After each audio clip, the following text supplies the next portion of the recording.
우리 지난 시간에는 히브리서 서론을 나누었죠. 다 잊었을 테지만 그래도 우리가 몇 가지만이라도 좀 기억하고 오늘 본론으로 들어가는 게 좋을 것 같아요. 자, 히브리서는 누가 썼어요? 누가 썼죠? 예, 처음으로 오부에 정답이 나왔습니다. 여러분들 그렇게 대답하셔야 됩니다. 주님만 아십니다. 주님만 아십니다. 두 번째는 이 히브리서는 어떤 형식으로 쓰여진 책이죠? 서신 형식으로 쓰여졌지만 내용은 설교 내용을 담은 책입니다. 그러니까 설교 내용을 담은 서신 형식이다. 이 정도 개요는 알고 있는 게 유익할 것 같아요. 그리고 마지막으로 제일 중요한 거죠. 당시 이 책을 받아들어 읽어야 하는 독자는 누군가? 그리고 그 독자의 정황은 무엇인가? 온 땅에 디아스포라가 되어서 팔레스타인 유대 땅을 떠나 로마 제국하에 흩어져 살아야 했던 유대인들인데 그 중에서도 복음을 듣고 개종한 그리스도인들이라고 말씀을 드렸어요. 기억나시죠? 그런데 문제는 지금 그들의 정황이 어떤 상황입니까? 시대의 흐름에 따라 물리적으로 핍박이 있고 유대교로부터 다시 회유의 시도가 있었죠. 너희들이 지금 믿는 그 복음은 가짜다. 유대교로 다시 돌아와라. 이 복귀에 대한 회유가 강렬하게 있었던. 그러니까 영적으로 물리적으로 많은 시련 속에 있어서 그 시련이 길어지다 보니까 지금 물에 떠내려갈 정도의 위경에 처한 유대인 그리스도인들을 흩어져 있는 그리스도인들을 향해서 쓴 책이다. 이해가 되죠? 또 기억이 날 겁니다. 자, 오늘은 이제 드디어 본론으로 좀 들어가겠습니다. 자, 1절을 한번 같이 볼까요? 1절. 옛적의 선지자들을 통하여, 자, 앞을 잠깐 보십시다. 여러분, 여기서 말하는 옛적이라는 의미는 뭐 호랑이 담배 피던 시절, 그렇게 아련한 또는 막연한 어떤 옛날 시대를 얘기하는 걸까요? 아니면 어떤 특정 기간을 얘기하는 걸까요? 후자입니다. 여기 뭘로 알 수 있는가 하면 옛적에 선지자들을 통하여 그랬어요. 이것은 정확하게 구약 시대를 망라한 기간을 얘기합니다. 구약 시대에는 주로 계시를 누가 받아 전달했습니까? 선지자들이죠. 예, 그래서 옛적에 선지자들을 통하여 여러 부분과 여러 모양으로 우리 조상들에게 말씀하신 하나님이 그저 뭐 일반적인 서론 같지만 여기에 담아진 문장 하나 단어 하나에는 어마어마한 이야기들이 감춰져 있어요. 우선 구약의 시대를 얘기한다. 그런데 보통 우리 기독교를 또 다른 말로 무슨 종교라고도 하죠. 기독교를 계시의 종교라고 합니다. 여러분, 계시와 비밀의 차이는 뭘까요? 설명을 잠깐 드리겠습니다. 비밀은 계시와 달라요.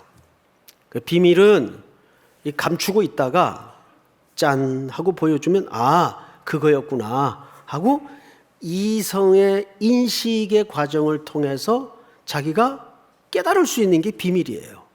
그거였구나, 감추어졌던 게. 그런데 계시는 말 자체가, 계시라는 말이 열어 보여주다 그 뜻이에요.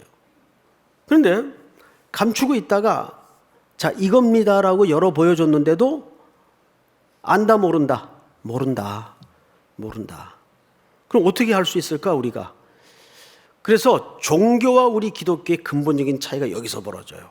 왜 기독교를 계시의 종교라고 얘기하냐 하면 일반 여타 종교는 인간이 수행과 득도의 과정을 통해서 그 참된 어떤 것을 터득하고 알아가는 과정이 종교입니다.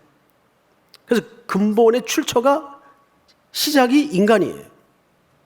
그러나 종교는 우리 기독교는 왜 계시의 종교라고 얘기를 하냐 하면 자, 이거다라고 보여줬는데도 못 봐요. 몰라요. 못 깨달아요.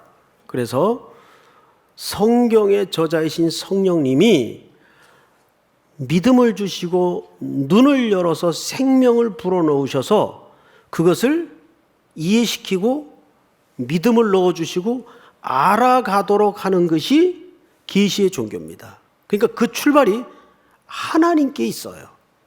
이것이 여타 종교와 우리 기독교가 다른 출발의 근본적인 차이입니다. 종교는 출발이 인간으로부터 시작을 하고 우리 기독교는 그 출발이 하나님께로부터 시작을 합니다.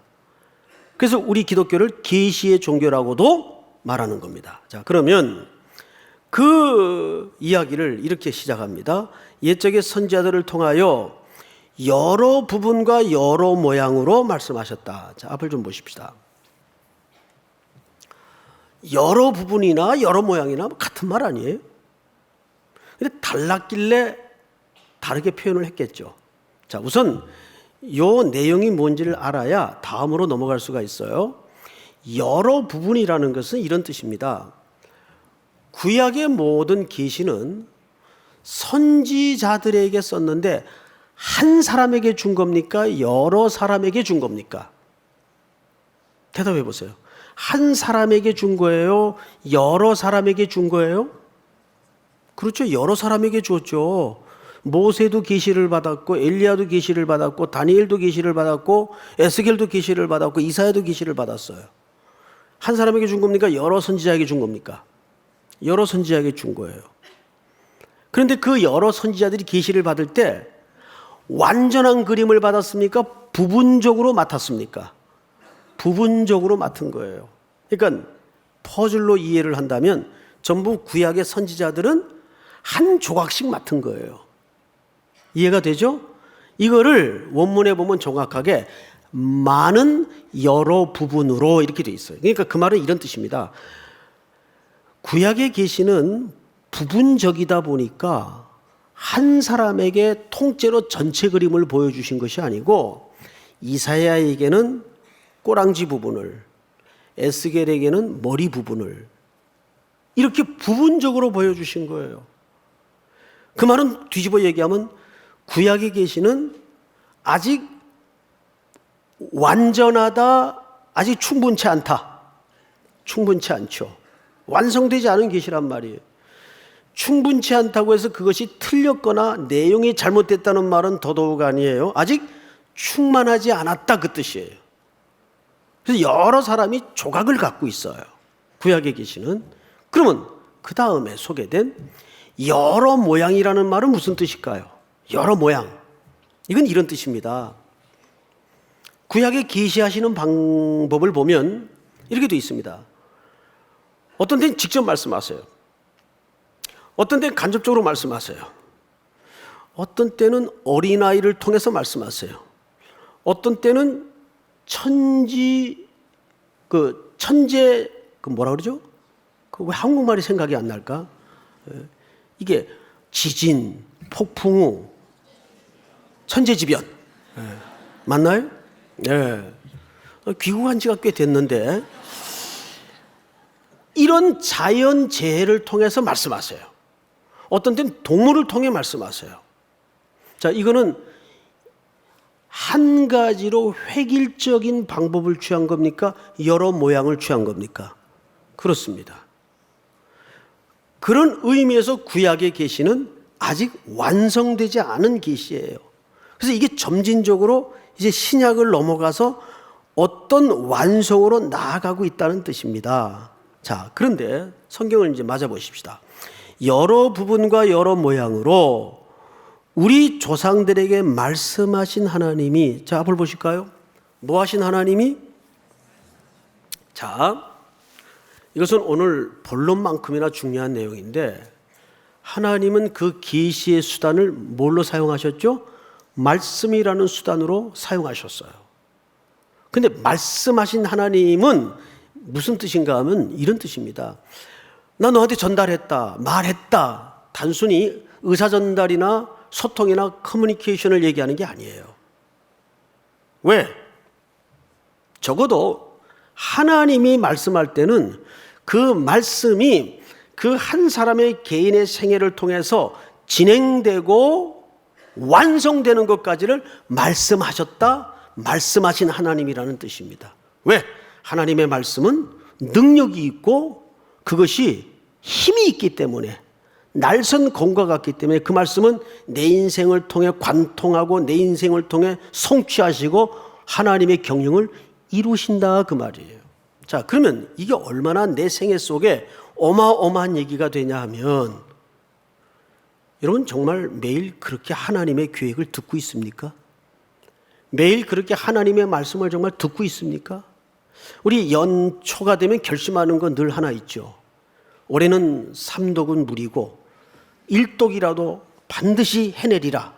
그리고 이제 보름 지났는데 벌써 몇 날 뭉개고 지나갔죠. 어때요? 이게 하나님의 말씀은 광고도 아닌데 왜 스킵하고 자꾸 지나가죠? 그런데 하나님은 우리 민족을 너무도 사랑하시기에 구정이라는 또 다른 새해를 주셨어요. 우리는 다시 시작할 수가 있어요. 굉장히 성경적인 민족입니다. 여러분들에게 하나님이 말씀하셨다는 것은 정말 위대한 특권입니다. 왜 그걸 놓칩니까? 이 말은 그런 뜻이에요. 아무개야, 나는 이 놀라운 경영을 너와 함께 공유하고 싶다, 그 뜻이에요. 아브라함이 소돔과 고모라 성을 놓고 하나님 앞에 강구에 들어갈 때 하나님께서 무슨 말씀하셨어요? 내 하는 일을 어찌 너에게 숨기겠느냐? 이보다 더 놀라운 특권이 어디 있습니까? 내 하는 일을 어찌 너한테 숨기겠느냐? 그게 하나님이 늘 하나님의 자녀들에게 특권으로, 말씀으로 찾아오시는 사건이에요. 이거 안 하실래요?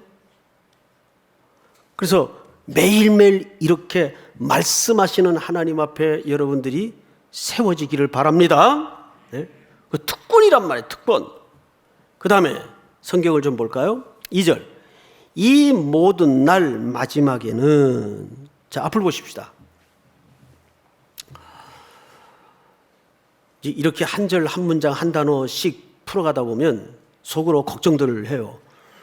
이러다가 예수님 오실 때까지 이거 끝날까? 그러니까 초반에는 탄탄하게 들어가야 나머지가 쭉쭉 지나갈 수가 있어요. 왜냐하면 초반에 사실은 중요한 히브리서의 원리가, 내용이 다 담아져 있기 때문입니다. 그래서 이제 요 1장만 이렇게 탄탄하게 하면 나머지는 쭉쭉 나갈 수가 있어요. 걱정하지 마세요. 여러분, 이 모든 날 마지막에는, 이건 우리 개혁주 입장에서 종말을 얘기합니다. 자, 질문합니다. 자, 저를 보세요. 질문할게요. 여러분들은 다가오는 종말을 기다리는 자입니까? 이미 종말 안에 들어와 있습니까? 어느 쪽이에요? 그렇죠. 여러분들이 이미 종말 안에 들어와 있어. 왜? 우리 개혁주 입장에서 이 종말은 언제부터 종말이었습니까? 예수님이 이 땅에 오시는 그 순간부터 심판이 이미 시작이 된 거예요. 도끼가 이미 나무 뿌리에 놓였다고 돼 있어요. 사복음서에 보면. 그러니까 그 말은 종말이 이미 시작된 겁니다. 그러면 우리가 저 앞에 있는 종말의 시간은 뭘 뜻할까요? 그거는 노르망디 상륙 작전에서 나온 개념처럼 다시 말해서 디시전 데이, 결정의 날이에요. 그날은 우리에게 V데이입니다. 승리의 날이 되기도 합니다. 그러니까 우리는 이미 다가오는 종말의 시간이라는 개념도 있지만 사실은 종말이라는 텀 안에 들어와 있어요. 자, 그러면 이 시간을 우리가 시공간이라는 인생을 통해서 어떻게 채워가야 되는가가 우리 종말을 사는 성도들의 싸움입니다. 뭘로 채워야 될까요? 어떤 성도들의 인생이든지 이 시공간에 남은 종말의 시간을 살아가는 과정 속에서 십자가로 채워지지 않으면 그 인생은 무의미합니다. 하나님은 우리를 구속하시고 창조하시고 부르실 때, 여러분, 애들을 생산해내는데, 부부들이 아이들을 낳는데 이런, 정상적이라면 이런 부모 본 적 있나요? 첫째는 앵벌이 시켜가지고 어느 정도 수입을 잡고, 둘째는 껌파리 시켜가지고 어느 정도 수입 잡고, 그 애들 기능적으로 목적을 가지고 써먹으려고 애 낳는 부모 있나요? 그런 부모는 정상이라면 없어요. 부모의 그저 소원이 있다면 이 아이가 건강한 미래를 향해서 건강한 인생을 가지고 행복하게 살았으면 하는 바람이 제일 큰 꿈일 겁니다. 적어도 그 부모가 제정신 가진 부모라면. 여러분, 하나님도 마찬가지예요. 우리 한국교회 분위기가 항상 그 헌신 컴플렉스가 있어요. 쓰임 받겠다는 거예요. 좋아요. 또 하나님이 여러분들을 쓰실 겁니다. 그런데 그걸 자꾸 하나님의 최종 목적으로 이해하지 마시라고요.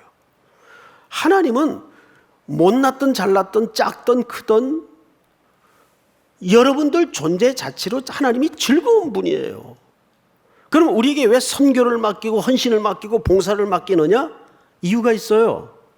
그거 만지작거리면서 우리가 십자가 앞에 은혜를 구하는 결론에 인생이 이르도록 원하시는 겁니다.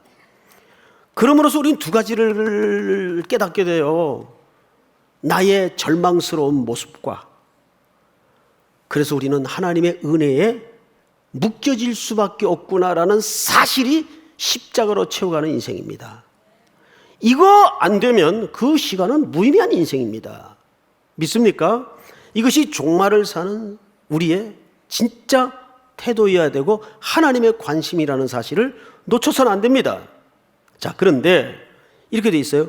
모든 마지막 날, 마지막에는 아들을 통하여 우리에게 말씀하셨으니, 자, 여러분, 누굴 통하여 말씀하세요? 아들을 통하여, 그리스도를 얘기하죠. 그러니까 구약에서부터 여러 선지자들을 통해서 예고하고 상징적으로 보여주던 모든 그림의 실제적인 실체가 한 사람, 누구에게로 모아집니까? 아들 그리스도입니다. 그러니까 이 모든 역사는 그리스도로부터 채워지고 그리스도로부터 끝나도록 돼 있어요. 그래서 이렇게 이해하시면 됩니다. 기승전 예수, 기승전 그리스도, 기승전 십자가입니다. 역사는 그렇게 채워지고 그렇게 맞춰지도록 돼 있습니다. 믿습니까? 이거를 비껴가는 나머지 모든 시간과 나머지 모든 업적은 의미가 없는 거예요.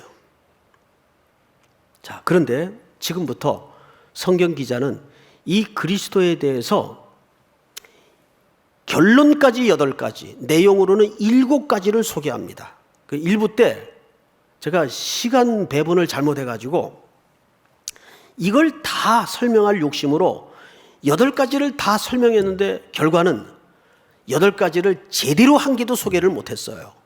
그래서 2부서부터는 반을 잘라서 4가지만 소개를 하고 나머지 결론까지 4가지는 다음 주에 하는 걸로 재구성을 했습니다. 그래서 지금부터 그러면 그 아들이 기독론적으로 어떤 분인가, 이제 그 부분을 집중적으로 공부를 할 텐데, 보통 성경에는 그리스도에 대해서 전부 주제를 가지고 얘기를 하지만 제일 그리스도가 누구냐에 대해서 압축 파일로 설명한 데가 바로 이 부분입니다. 그래서 오늘 이 부분은 기독론의 정수라고 불리웁니다. 골로새서와 함께. 그러니까 오늘 내용을 잘 들으셔야 돼요. 단순히 신학 공부를 하는 게 아니라 이 신학이야말로 내가 오늘 콩나물을 팔다 왔던, 알바를 하다가 왔던 내 현실과 현장과 매우 직결되는 신앙 고백으로까지 와야 되기 때문입니다. 첫 번째 그 아들을 어떻게 소개하는가 보십시다. 이 아들을 만유의 상속자로 세우시고, 앞을 보세요. 첫 번째입니다. 이거 외워야 됩니다. 끝날 무렵쯤 이거 한번 복습을 할 텐데 잘 기억하십시오. 첫 번째 그 그리스도는 누구십니까? 만유의 상속자. 자, 한번 따라서 할까요? 만유의 상속자. 여쭤볼게요. 만유는 그 범위가 어디까지입니까? 어디까지를 만유라고 해요? 우리 지구촌. 여러분, 만유라 하면 여기까지입니다. 보이는 세계와 보이지 않는 세계를 포함해서 지구를 넘어 해달 별을 뛰어넘어 전 우주적 영역을 얘기합니다. 이게 만유예요. 그런데 오늘 그리스도를 만유에 뭐로 세웠다고요? 상속자. 또 다른 성경에는 옛날 고어에는 후사라고도 번역을 했었어요. 근데 상속자가 훨씬 와닿죠. 그러면 이제 이 내용을 설명 듣는 여러분 청중의 입장에서 이런 생각할 수 있어요. 지금 내 생활이 코가 석자인데 예수님이 만유를 상속받는 거하고 나하고 무슨 상관이 있길래 이 뜬구름 잡는 식 같은 이야기를 내가 듣고 앉아야 되나?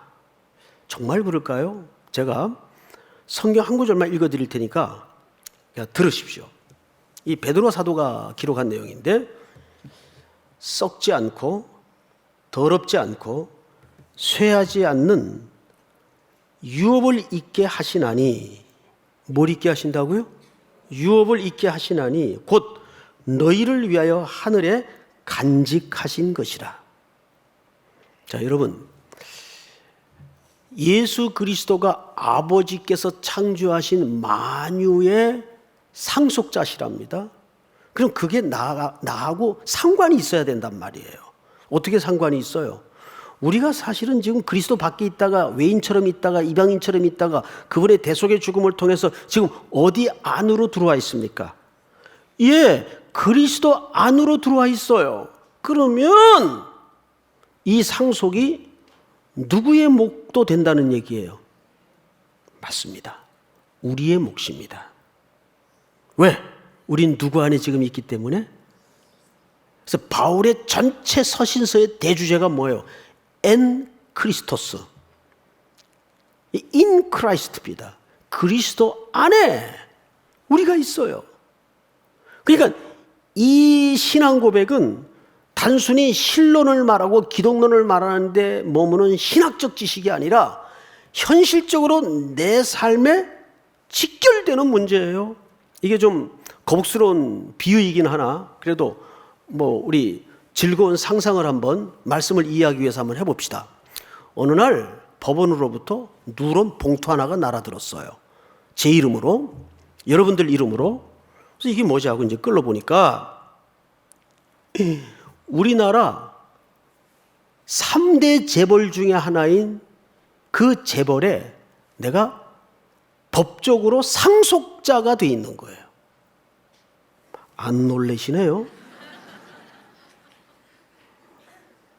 다시 3대 재벌 중에 그 모든 재산에 상속자가 법적으로 돼 있는 거예요. 제가 여러분들이 예?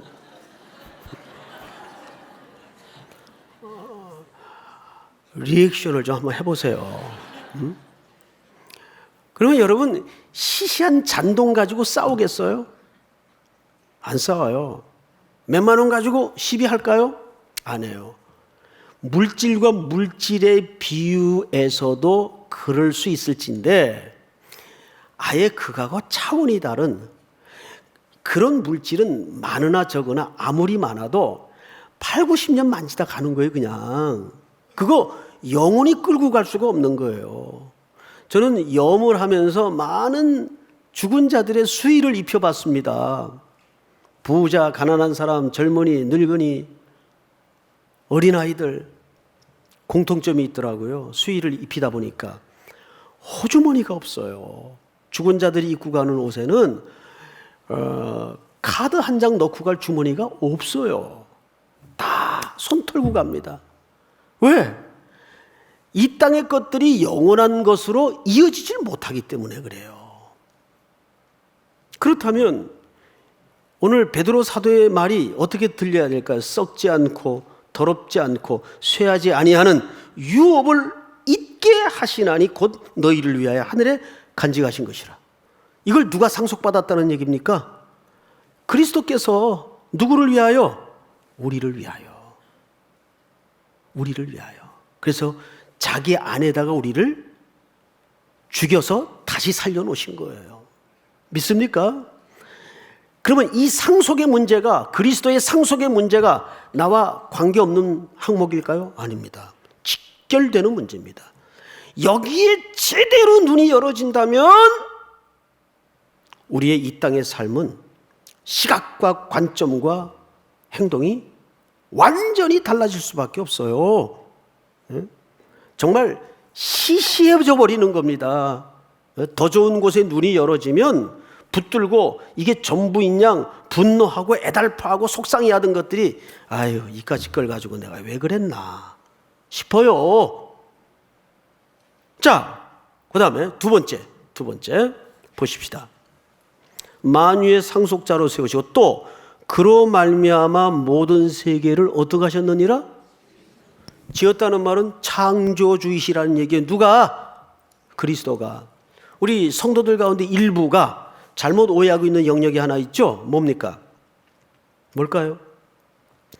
성부 하나님은 세상을 창조하시고 성자 하나님은 우리를 구속하시고 성령 하나님은 구속된 우리를 천성에 이를 때까지 안내하시고 이끌어 가시는 역할로 국한된 줄 알아요. 그런데 오늘 히브리 기자는 정확하게 뭐라고 얘기합니까? 그리스도를 이 세상 만물의 창조자로 소개하고 있습니다. 여러분 이 사실을 믿으십니까?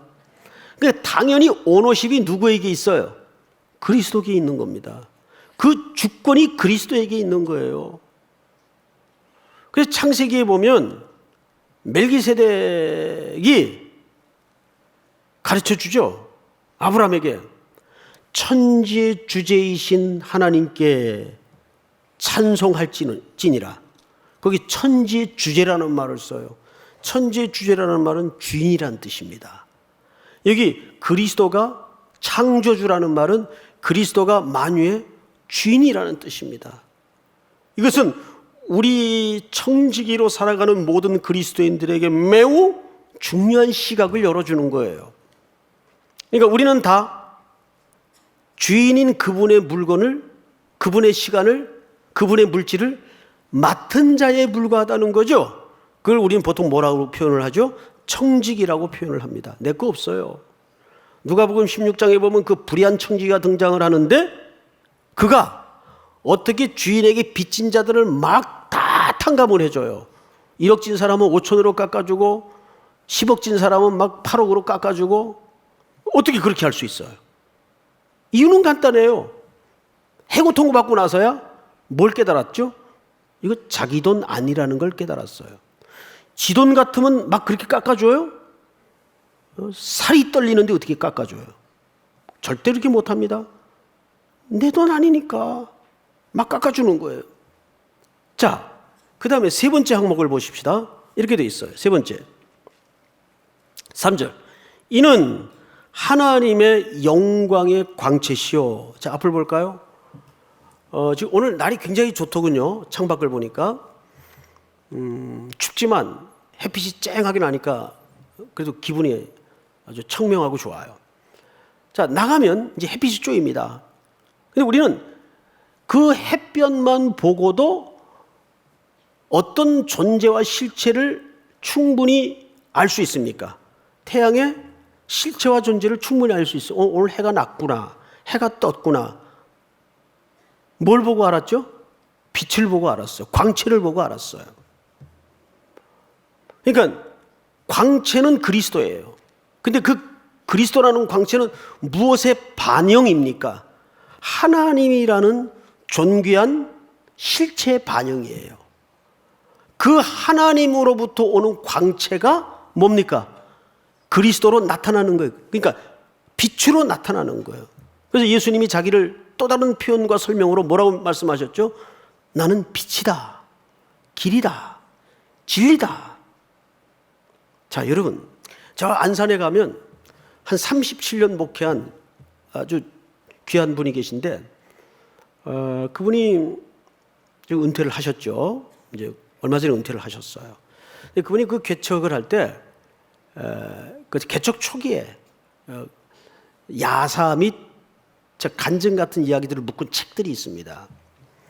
뭐 그 선배는 저도 잘 아는 분이라서 그 개척 때부터 얼마나 참 피눈물 나는 고생을 하고 목회를 했는지 너무 잘 알죠.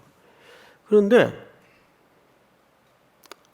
37년 전에는 집집마다 자동차가 그렇게 흔하지 않던 시대입니다. 뭐 거의 자전거로 신방도 다니고 하던 때예요. 그래서 그분이 자전거를 타고 이렇게 동네를 시골길을 돌아다니면 그 시골 사람들이, 마을 사람들이 그분만 지나가면 그렇게 얘기를 했어요. 진짜 목사 지나간다. 진짜 목사 지나간다. 그게 뭐예요? 그게 광채예요. 뭐가 반영된 겁니까?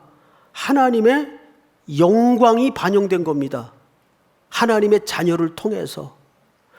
여러분, 이것은 뭐 멀리 저 구름 위에 있는 얘기가 아니라 이 똑같은 논리로 똑같은 현실에 우리에게 요구되는 삶의 문제입니다.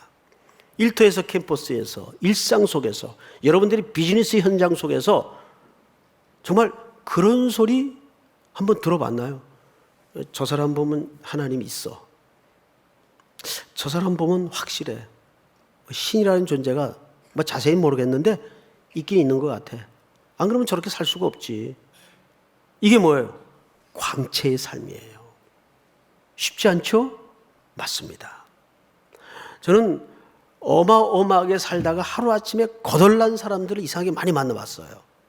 그런데 그 중에는 거덜이 났는데도 부자로 살 때나 똑같이 하나님을 섬기는 분을 만나봤습니다. 그때 알았어요. 아, 이분이 돈 때문에 헌신을 했고 돈 때문에 신앙생활을 잘한 게 아니었구나. 그 돈이 썰물처럼 빠져나가도 흔들리지 않는 걸 봐서 이분의 믿음은 진짜였구나. 근데 반대의 경우도 봤어요. 갑자기 은혜를 주셔서 하루아침에 부자가 된 분들도 있어요. 그런데 가난하게 살 때처럼 똑같이 교만하지 않고 허세 부리지 않고 신앙생활하는 경우도 있어요. 그 경우도 반대의 경우이긴 하지만은 뭘 인정할 수 있어요? 아, 이분이 어려웠기 때문에 절실해서 하나님 앞에 신앙생활을 잘했던 게 아니구나. 그러니까 물질이 있고 없고의 경계선을 넘어선 사람들이죠. 그겁니다. 광채가 나는 거예요. 근데 여러분, 지금 표정은 거의 그 빚받으러 오신 분들 표정이라서 참 그래요. 자, 얼굴을 좀 연습 좀 합시다. 뭐 미소라도 띄어야 광채가 비치기 시작하죠. 또 한 주간 시작되는 일상에 여러분, 선교사로서 살아야 돼요. 통영 가고 모포 가고 장흥 가서 선교하는 것도 힘들어요. 그런데 일상으로서의 선교는 쉬울까요? 사실 더 어렵습니다. 왜? 그럼 매일 죽어야 하니까. 순간순간마다 죽어야 되고 내려놔야 되니까. 포기해야 되니까. 그 삶이 더 힘든 거죠. 그런데 우리에게 그 광채의 삶을 원하고 있다는 겁니다. 믿습니까? 자, 마지막으로 네 번째 한번 보십시다. 네 번째. 영광의 광채시요 그 본체의 형상이라. 이것도 유사한 말 같은데 다른 말입니다. 이 본체의 형상이 뭘까요? 여기 보세요. 이 물건을 찍어내려면 이 물건을 담는 먼저 뭐를 만들어야 되죠? 우리 건축 용어로 말하자면 거푸집을 만들어야 돼요. 말하자면 주조 과정을 통해서 틀을 먼저 만들고 그 안에다가 물질을 집어넣으면 굳어져서 탁 기계가 뱉어내면 이 모양이 일정하게 만들어집니다. 맞죠? 이게 본체의 형상이라는 거예요. 그래서 RSV 영어 성경을 보니까는 스탬프라고 돼 있어. 도장. 어떤 애기들을 보면 누구 집 애다라고 말 안 해도 아, 이거 누구 집 아들이구나. 대번 알 수 있는 애기들이 있어요, 없어요? 있죠, 있죠. 그런 애들을 보통 우리가 이제 세상 말로 인감도장이라고 합니다. 인감도장. 스탬프에 그냥 색인 대로 그대로 찍어서 나왔어요.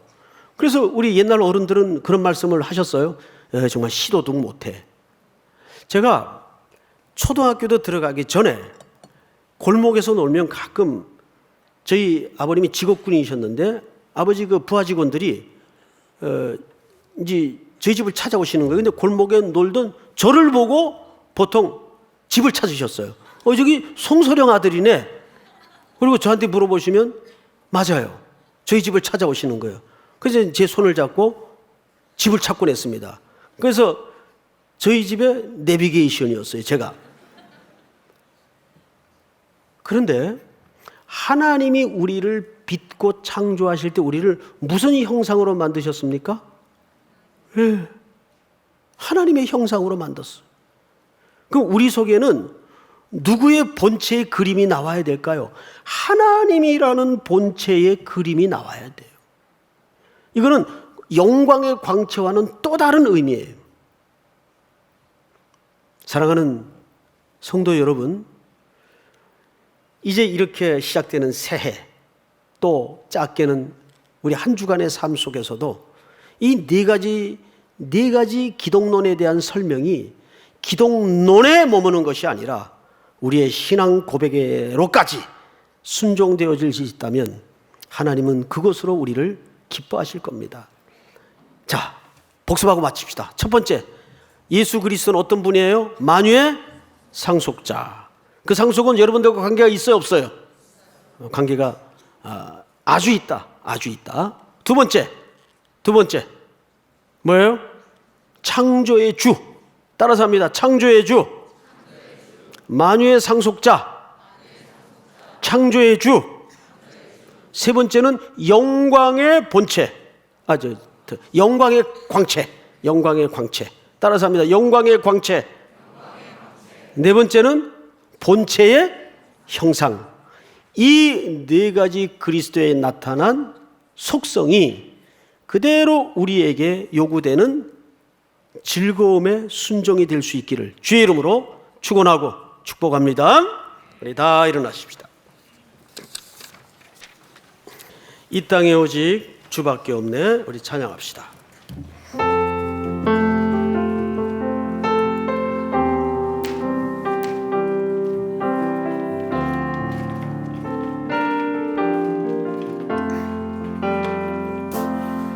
이 땅에 오직 주밖에 없네.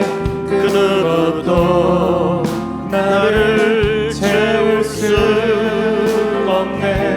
주님의 평안 내 안에 있네. 그 누구도 빼앗을 수 없네. 이 땅에 오직 이 땅에 주밖에 없네. 그 누구도 나를 채울 수 없네.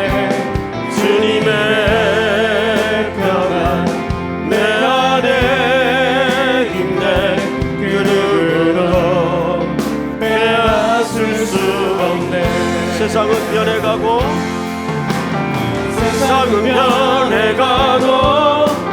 소망은 힘을 잃어도 변함없이 붙드시는 그 구원의 손길.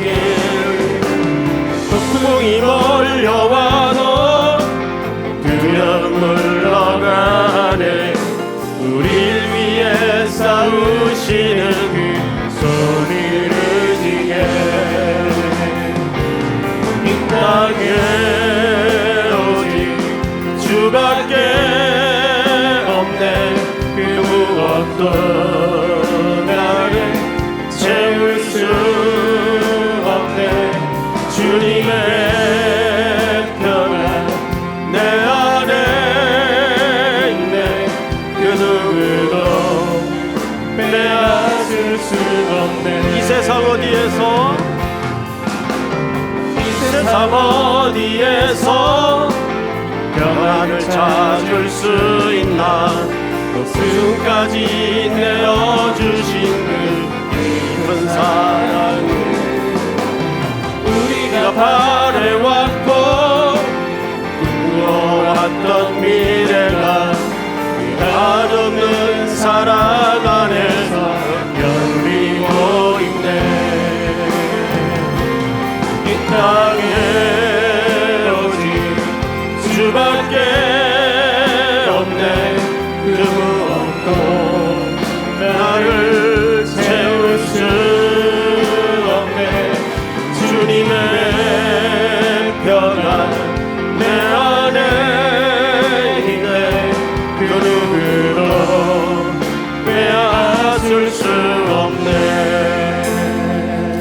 한번 기도합시다. 다 같이 한번 눈을 감고 또 한 주를 출발하기 전, 그리고 또 선교를 떠나기 전 우리 네 가지 기억했으면 합니다. 그리스도는 어떤 분인가?